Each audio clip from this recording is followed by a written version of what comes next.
Okay, great. Okay, so this will be talking about time management, and specifically, and this is a presentation basically meant for executives and new executives who are really stressed out, basically with the work going on, and is not able to manage things properly at office. So I believe this will be very useful for you, since you'll be Awesome. in a supervisory role now.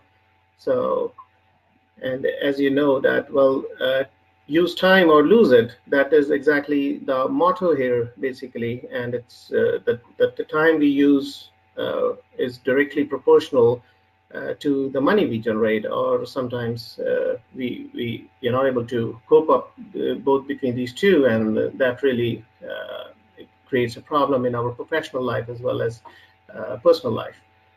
Right. So, yeah. As And uh as as my boyfriend would say, time is money.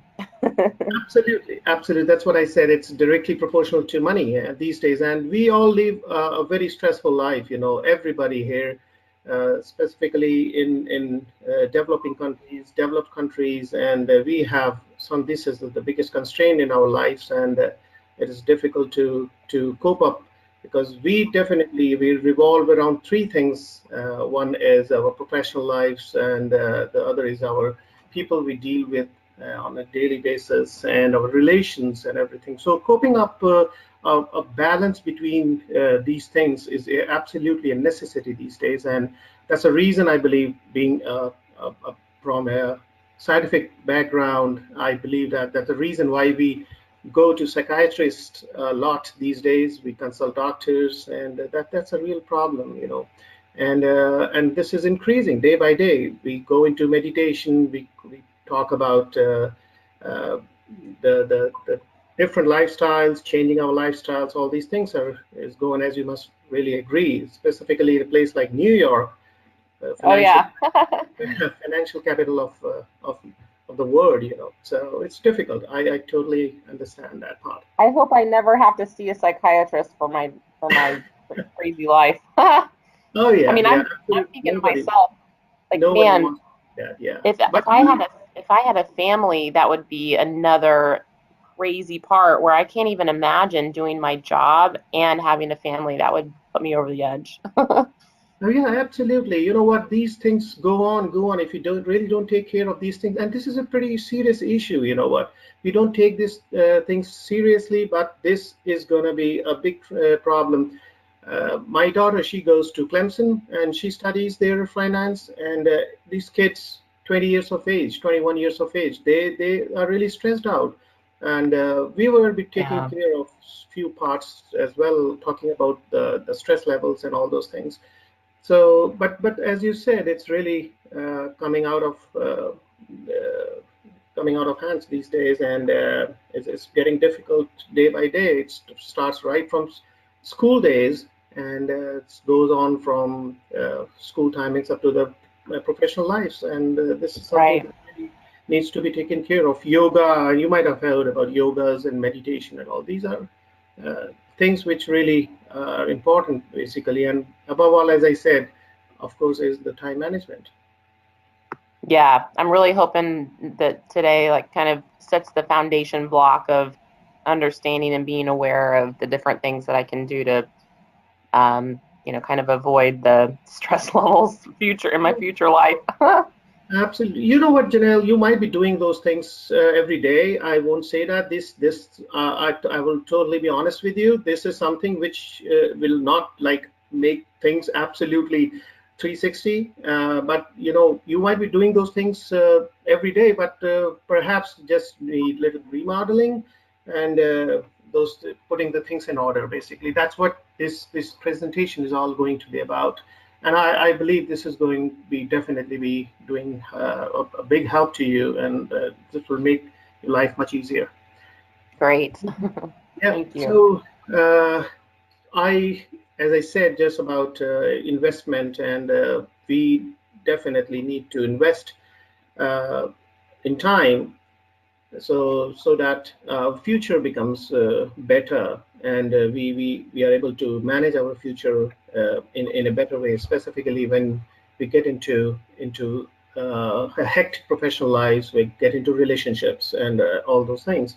So this is a big investment, and I believe this is going to be important, not for today, but as well as for the future. I Okay. agree. And one thing about that I think is maybe somewhat important to note is that I have been increasingly aware of the time that it takes to ramp up the people that now report to me, and I am not investing the time to lay those foundation blocks for them for, like, helping me. And so it's kind of one of those situations where I've been an independent contributor for years, and I have absolutely done everything, by myself. Sure, I've leaned on other colleagues for, support on their projects, but I am not investing time currently, just like that thing said, time for the future for my own people to help me out. I got to invest time. So totally Absolutely. aware of that. I mean, it's Right, something right. I need And help with. are you excited about this new role? Like how you look forward? May I just, if I just know a little bit about this new role, so that I know the background. Absolutely. So the current or the older role that I was in, I've worked myself up from marketing associate to marketing manager, director of marketing, and now I'm senior director of marketing, but focusing more on communications now. So now, because I'm able to focus more on the communications part, all of those other kind of periphery, constant type of tasks that was just the underlying, hey, you got to always check inventory of marketing materials. You always got to make sure that you talk to your distributor group that's, carrying their product or the product in their bags with, surgeon customers. Always get them, uploaded on the app or the resources site. Putting ads for direct to patient campaigns, direct to surgeon campaigns, etc. So all of these things I've always done, but now, and I know a lot about this time management stuff, has to be about delegation.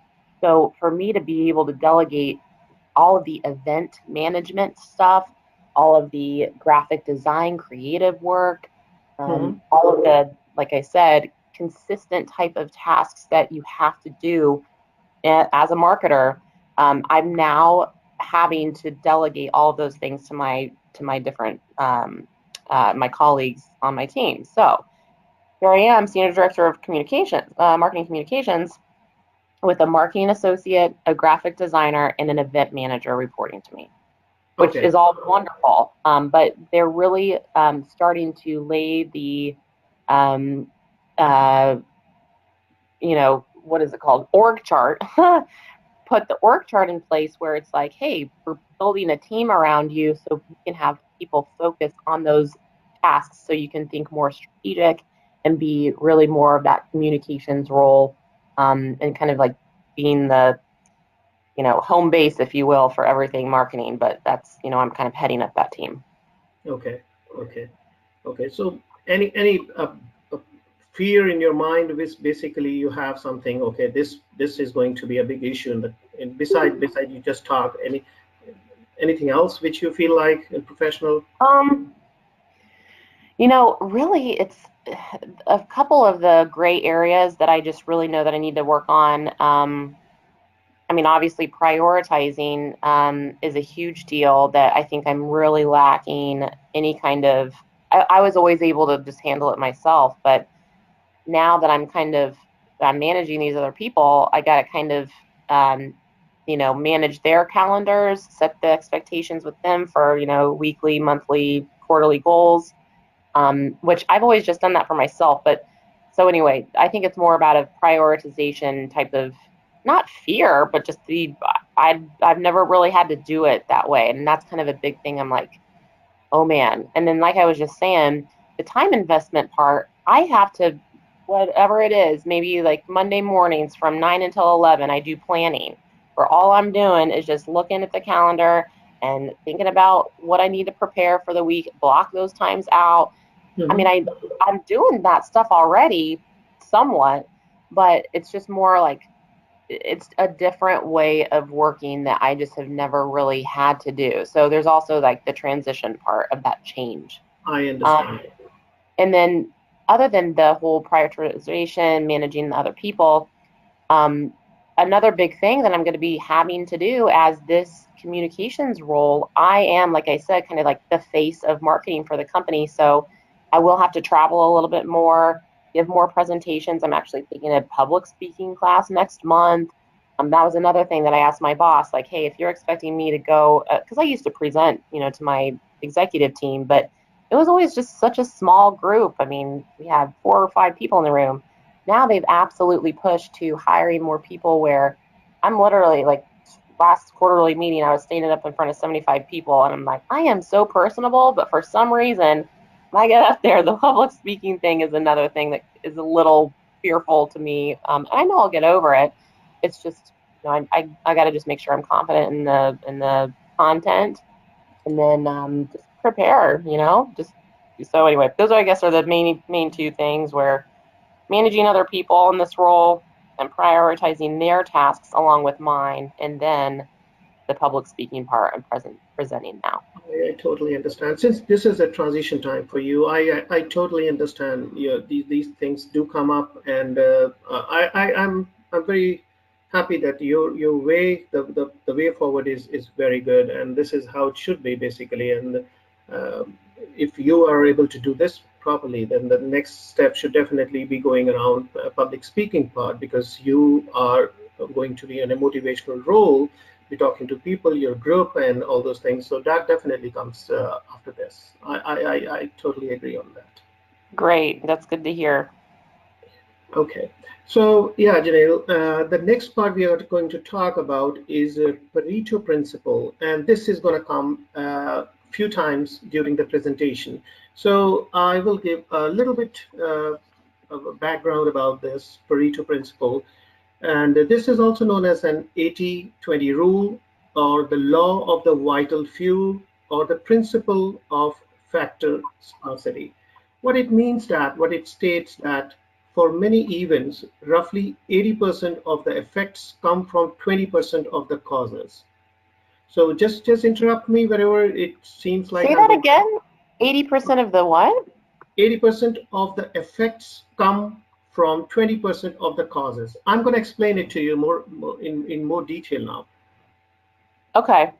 Okay, so this was given up. This concept was given by Joseph Juran, and he suggested the principle and named it after Italian economist Pareto, who noted that 80 to 80-20 connection while at working at University of Lausanne in 1896.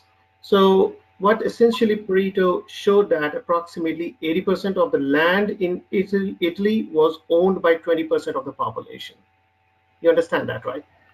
So what it said, Percent of the land was owned by 20% of the population. Okay, got it. basically what it means is 80% of the effects come from 20% of the causes. So this principle is applied in software these days. This principle is applied in sports, in occupational health and safety, and a lot of new theories are come up basically from this.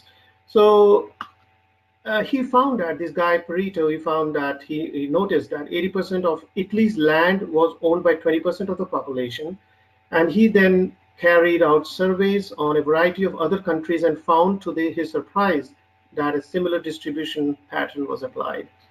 So this was actually his principle, and in today's software, actually, in IT world as well, they have seen that Microsoft did some studies, and they found that uh, that by fixing the top 20% of the most reported bugs, 80% of the related errors and crashes in a given system would be eliminated. Oh, wow. Yeah, that's really beautiful actually, and they did conducted this study. And if you want the references, I can provide you the references later on as well. And Yeah, I would be interested to read that kind of stuff, because um, it's interesting that I've heard of 80-20, but I never knew what context. I mean, I had no idea what that meant or anything. So that's interesting. So Yep, yep. basically, the point of this It's then, really interesting, yeah. They yeah, expect that 20% of the code has 80% of errors. So the 20% of the codes which the software engineers basically write in today's time, and they have like 80% of the errors in them, and they need to find them and fix them. And well, another thing which they found was that in general, 80% of a certain piece of software can be written in 20% of the total allocated time.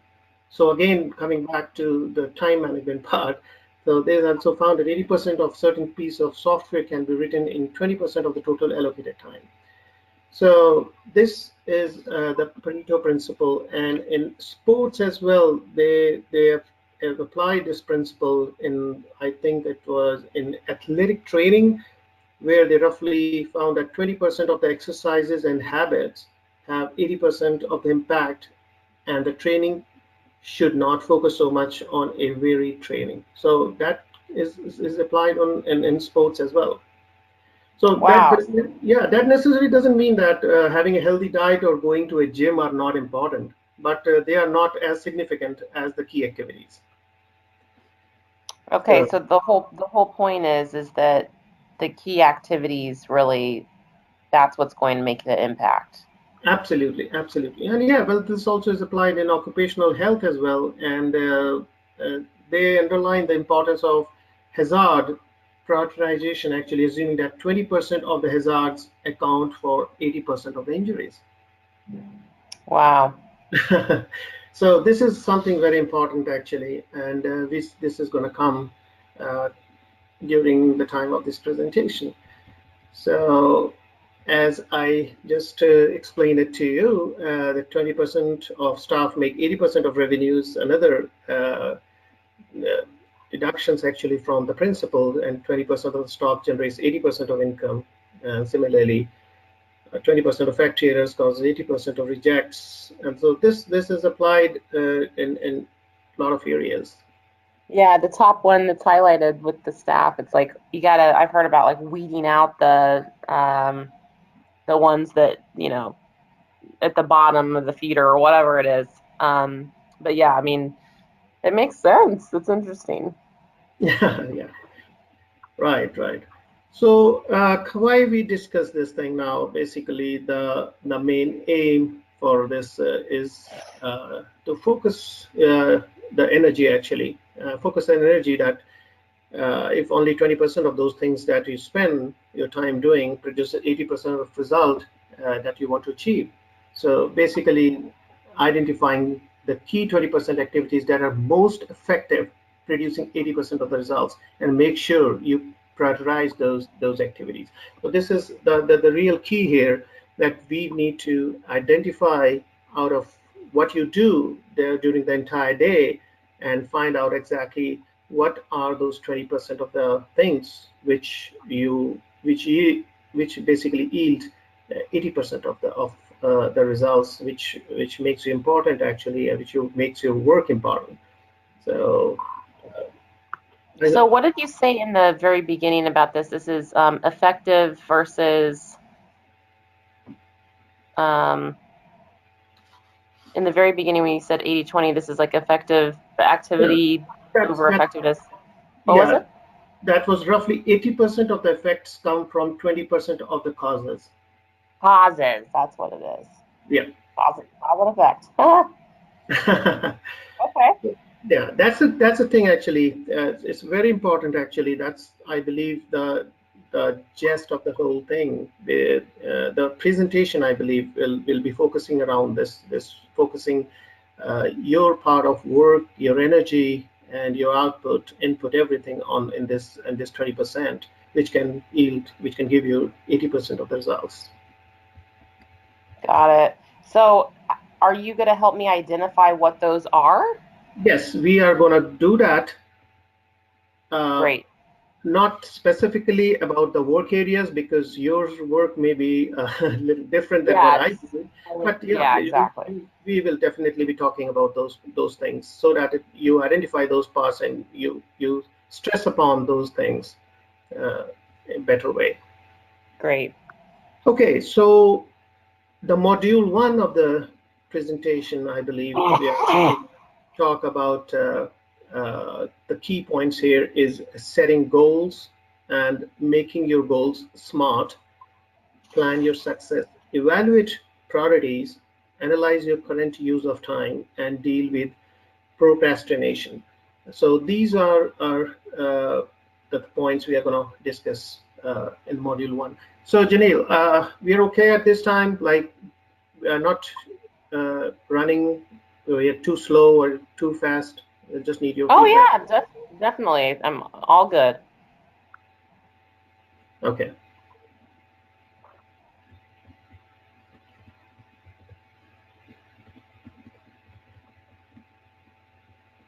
Okay. So the first question which comes in our mind is why we need to set goals.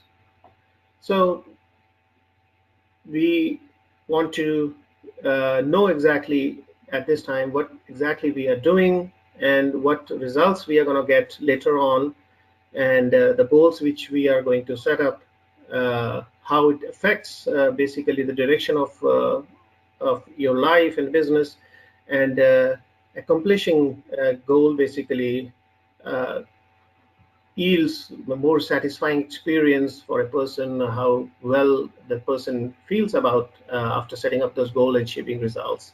So these are the main objectives actually we need to uh, stress upon, and why we need to set goals, uh, and why we need to work on those goals, and how it's going to affect basically uh, our progress and uh, in the future basically.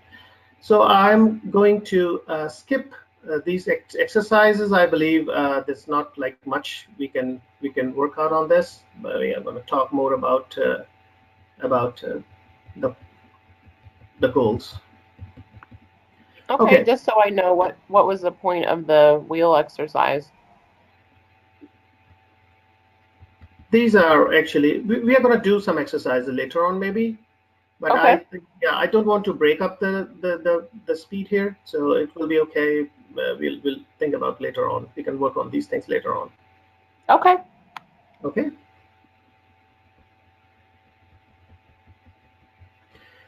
Okay, so setting up long-term and short-term goals. So something, if we have setting up something which is more than 6 months, we term as a long-term, and something which is less than 6 months, I believe that is a short-term goal.